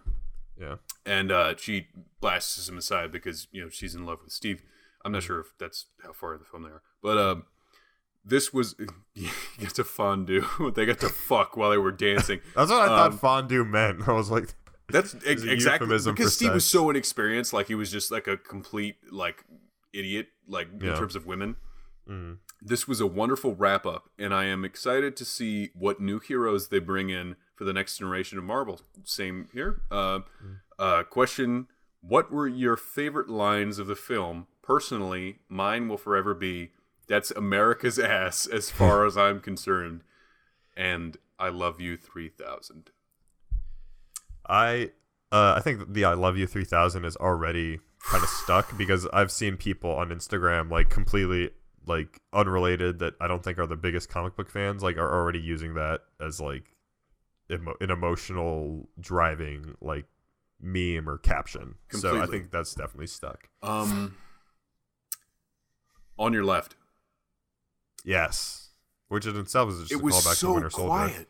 It was so quiet. And it was just panning over to Cap, and then you hear like a radio, like a walkie-talkie being pressed down, but nothing being said, and then Cap. On your one of my favorite scenes. I don't think this is very like a quotable line necessarily. Is when like Peter Parker is like curled up with like the glove, and because he got the like shit kicked out of him. He's so and then scared. Captain Marvel's just like, "Hi, Peter Parker," or whatever. Peter's just like freaking out, and she's like, "Got something for me?" Like she says it in like the most like motherly, like worked so cutest well. way. I loved it so much. People fucking hate Brie Larson and Captain Marvel so much, but it was motherly, it was big sisterly, it was big brotherly, it was like adult sibling level. It was just so like, I'm here to help. And seeing Peter Parker scared is always gonna crush my heart because it's so real. I've seen Peter Parker scared so many times in comics and in comic story and panels, in actual comic books that I've rented from the library. It's just like, fuck, I don't want to see this kid die. I really can't handle it again.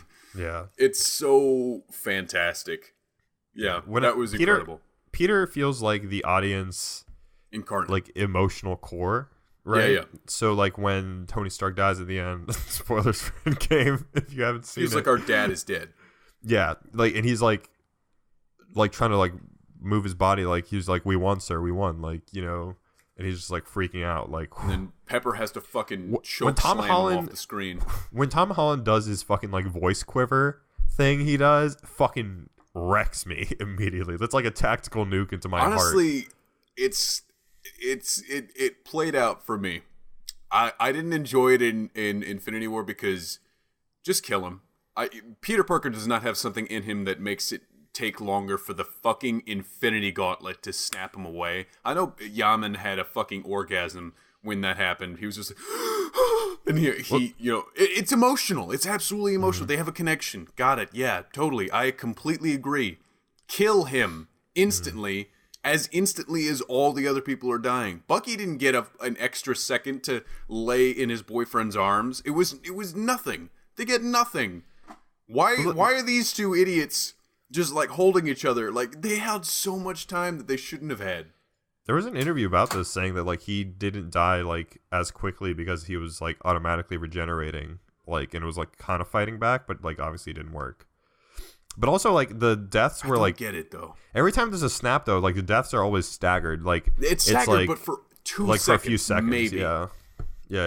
But like that's all you need. Those are the only few seconds you need. And I said this on Twitter, but if Star-Lord hadn't been snapped, Iron Man would have fucking snapped his neck. He would have just like like grabbed him like fucking in a cartoon, like shaking him like a cowbell. Also, you know, Stucky. Thank you, Cheyenne. Appreciate it. I do want to shout out Sabrina, who drew. We talked about She-Hulk blowing Thanos or something. You said that. I definitely did not say that. That is absolutely not something that would come out of my mouth.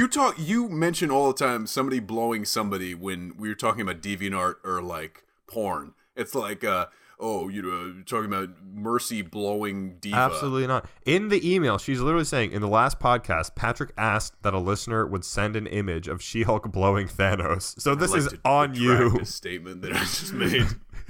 They don't teach us how to make The next email is just going to be like, technically, Steve and Bucky had no emotional or relationship involved.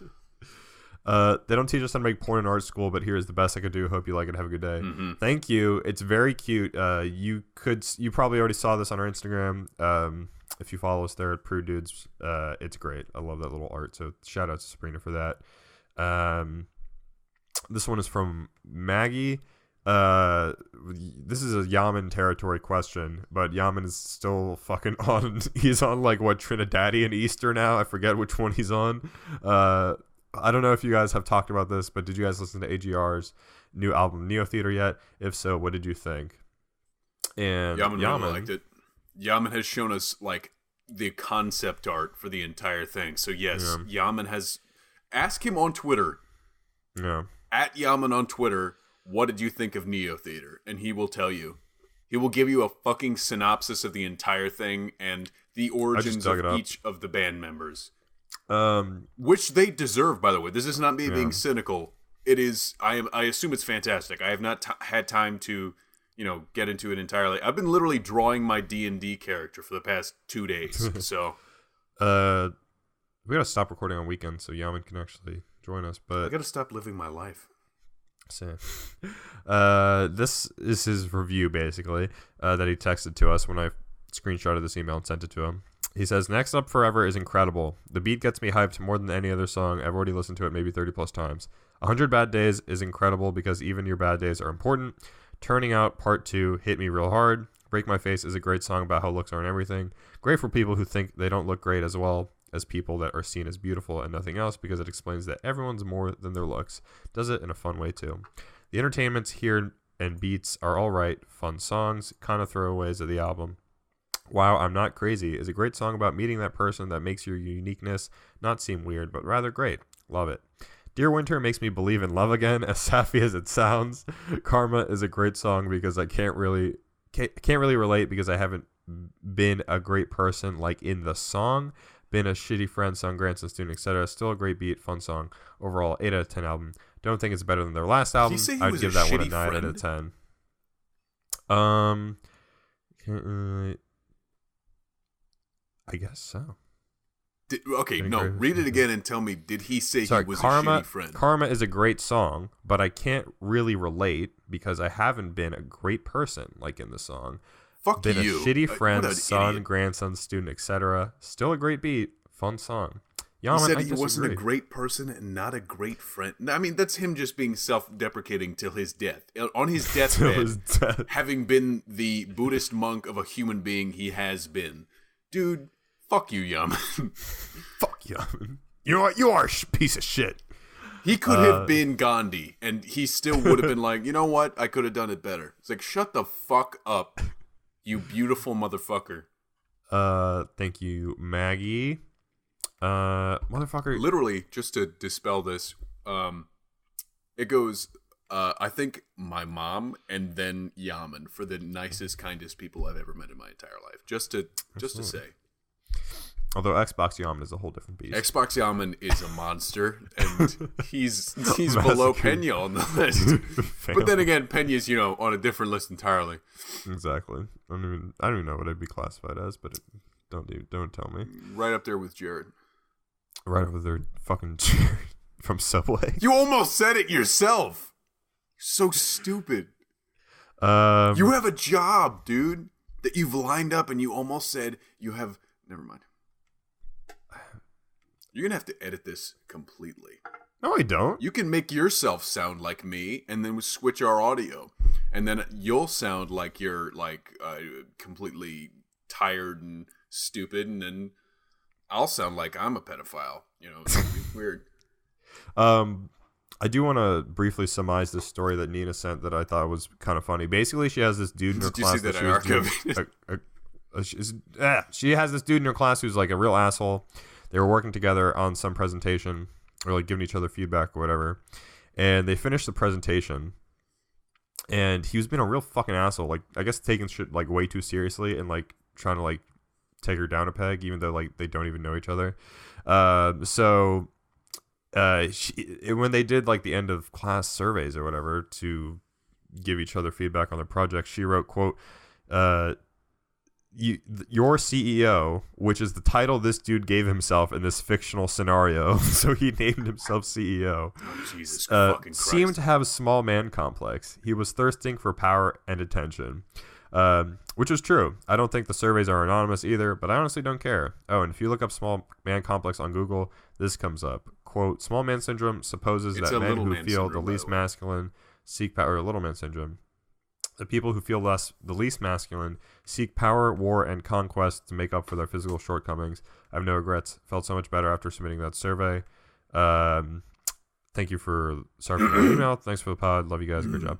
And Nina also says, hope I did look into that YouTuber she recommended. I did. So she recommended, if you don't remember, this YouTuber called Foundflix, who does this series called Ending Explained, where he just summarizes all these different horror movies and like what happens in them. So you don't like have to spend time or money watching like a shitty horror movie. But if you're like interested in the concept, it's great. Like this is like one of my favorite new YouTube channels. Literally, like I've been finding like all these movies I like vaguely remember that like seemed interesting. Like As Above, So Below. Oh yeah. Which is that Paris Crips movie. And I watched the ending explained to that, and it was great. I was perfectly satisfied with just this dude's like summary of the whole thing, and I was like, "Oh, this is cool." Like, okay, like it's a step up from just reading the Wikipedia.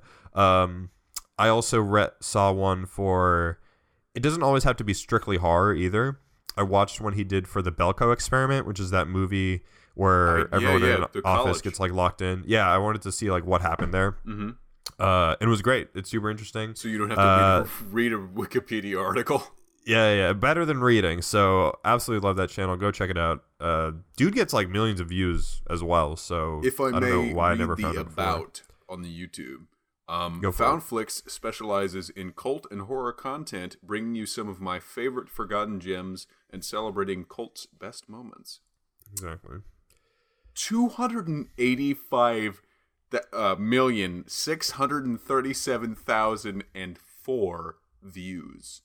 1,300,000 subscribers. Not exactly. I just didn't want to say another long number. How many does he? Jesus Christ. Yeah, he gets way more views than he does subscribers sometimes. The Silence. I saw the beginning of that and got completely bored. The Stanley Tucci bunch of that Netflix thing? Yeah, I wouldn't fucking watch that. It looked bored as fuck. Why does Netflix just make the Garbage. worst movies? Like, if a Netflix original comes out, I'm not going to watch it because I know it's more likely than not absolute garbage. Like, they're just have ruined their reputation. I have a theory, and let me play it to you, and let me know if you believe it to be true. They have given a lot of license to sort of small producers and writers, and they've made their films, and they're garbage most of the time. So now really talented people are looking off from afar and be like, kind of fuck Netflix a little bit. So they're not coming to them with their scripts. So now they're going to go to, you know, a Marvel or a Disney or whatever. They're going to go somewhere else with their scripts and their producers. I don't think that they've established themselves as a base of talent. They've just said shotgun producing. From my perspective, it's just like, bang, you've got someone else. Bang, you got. I mean, like the thing where you could choose your own adventure, that seemed interesting, and that went nowhere. People talked about it for a week. That was not a fucking cult phenom. There's like a new one with Bear Grylls where you can like, oh my god, I choose to drink your own piss, I guess. Mr. Sunny Movies was talking about that, and he said, I think Mason said that his friend's 5-year-old was super interested in it, and that's literally all they needed to hear. It was just like, gotcha. So that's the kind of show it is. And he said something really funny. He's like, can you kill Bear Grylls in this show? He's like, can you make the decisions like, should I jump off the cliff or should I climb the cliff?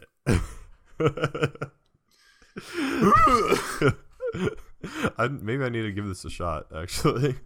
Can I kill Bear Grylls the show? That's all I want to do. Try to kill me, bitches. Okay, I think that is it. I bloody dare you. I need to go to the bathroom. I believe you. You haven't been drinking as much as I have. I mean, by Coke. I mean, no, that's actually Sprite now. Really? The memes must change. I actually just bought a fresh case of Diet Dr. Pepper, and it's like Spider-Man. A fucking thing for Dr. Pepper. Is it that good? Absolutely love it, dude. It's so good. Out of 10. Out of 10, how many? Out of 10? Oh, it's like an 8.5. Gotcha. A classic Dr. Pepper when it's in the glass bottle made with real sugar. What do you care about glass? It's incredible. It feels better. Glass feels better than because it's more expensive, metal. so it's sort of like a placebo. Well, no, but also they make it a little different as well. Like it's made with real sugar instead of corn syrup. But there's less in there. I don't care. It's still good. All right, I'm gonna shut up now. You continue. Shut up. I was gonna bring something up, but I don't remember. Probably for the best. Anyways, you just bought a bunch of... I bought a case of Diet Dr. Pepper, and it's Spider-Man Far From Home themed. I saw Doritos with that. And it's got Magneto. If I buy 3 cases, I get a free movie ticket. So I'm definitely going to go see the movie for free. What? Yeah. Why would they have a promotion for that? I only need to buy 2 more, and I'm like, that's easy. I can do that next time I go to the grocery store. You know what I haven't thought about? What? I think I've consumed probably close to like 6,000 cans of Coke or Sprite. So, is there something I could have redeemed? Maybe. There's stuff just I noticed. There was one, like recycling that? Yeah, maybe. Or you get like a half a cent a can. Yeah, that stuff is like not actually very like profitable most of the time, I think. Like it's not really worth your time. They're not profitable. Anyways, thank you for listening, guys. I want to shout out our Patreon patrons. We recently just hit $50 on Patreon thanks to these incredible people. It's so stupid how much money they pay us to be so stupid. Brianna, Cassidy, Chelsea, David, Aaron, Everso Joe, Jesse, Kane, Marianne, Monty, Rebecca, Sydney, Tara, That Loser, Travis, Vanessa, and Jessica. Thank you all so goddamn much. You guys are so fucking cool. Why the fuck? Incredible. Now that we're at $50 a month, we're at our saving up goal, which is when we're saving up to reinvest in the show and buy new equipment. Wait, what? I mean, yeah, if we sustain $50 for long enough, like all that excess money is just going to go into like your bank account. No, but I have an Excel spreadsheet of keeping track of like all that stuff. You remember that time that I texted you really drunk and I was just like, Pena, you need to tell me exactly how much is happening. Yeah. But I'm keeping track of all that stuff. I wish I could put it like in a folder or something. It's so goddamn annoying. I want to be really super transparent with people, but also like I don't want them to see your Excel. Is it Excel? Excel. Never mind. You talk. I'm fucking stupid. But yeah, like it just gets transferred to me, and then I just keep track of that amount, and then minus the SoundCloud subscription. How old are you? I'm 21. I'm also 21. Isn't it weird that these fucking I almost called them idiots, but it was loving idiots. Did call them these idiots. People are paying us to sound like fucking idiots on the air. Why? That's the beauty of it. But I just want to like be clear. Now we're here. There are 2 more goals. I added $75 and $100, which is even more ludicrous. But at this point right now, the goal in my mind is we're going to save up for micro.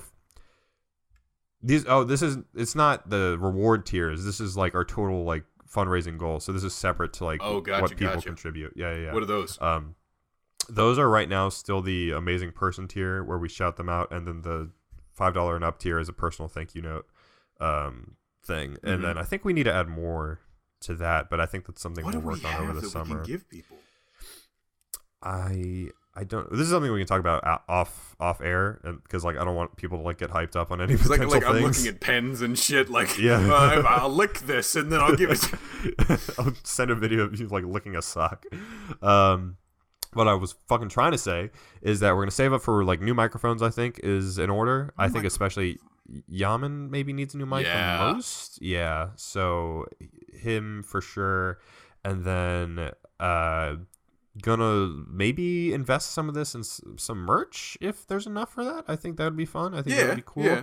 So yeah, if you guys have any ideas, I mean, obviously we're literally just started saving up, minus like the differentials of what we've gotten before. Mm-hmm. So now we can actually be in a place where we discuss like, okay, where are we gonna, start putting this money towards? So if you guys have ideas of things you would like to see, whether it be better sound quality in the form of microphones for us, or you want merch, or webcams, you want other stuff, if it's that important to you, yes, that is something that will make Yammin really, really mad. Yeah. If you want to make Yammin mad, hit him up on Twitter. That'll only make him happy. So what can make him mad? Snipe him in the face with a gun. Exactly.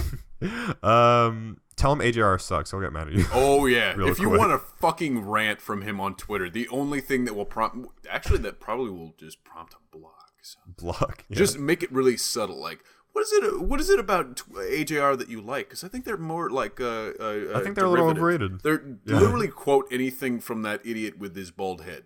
Anthony Fantano. I love Sure, Anthony whatever. Fantano. I don't think he's an idiot. Sure, he has an actual human name. So yeah, if you let us know where you want the show to go, whatever. I would like to do a little, maybe live streams, maybe something. Oh, dude, we will embarrass ourselves. You know I will. For the greater good. I will make you both lose your jobs. Yep. All right. So if you want to contribute to that, you can go to patreon.com/prududes and be a part of that. And if you want to write into the show or reach us, that's prudedudes@gmail.com. You can also find us on Twitter and Instagram @prudedudes. I'm at AlexPen97. Patrick is at PatrickShelter5, and Yammin is at PapaYams, 2 S's. Thank you again for listening, guys, and we'll see you again next week. Fuck you, Yammin.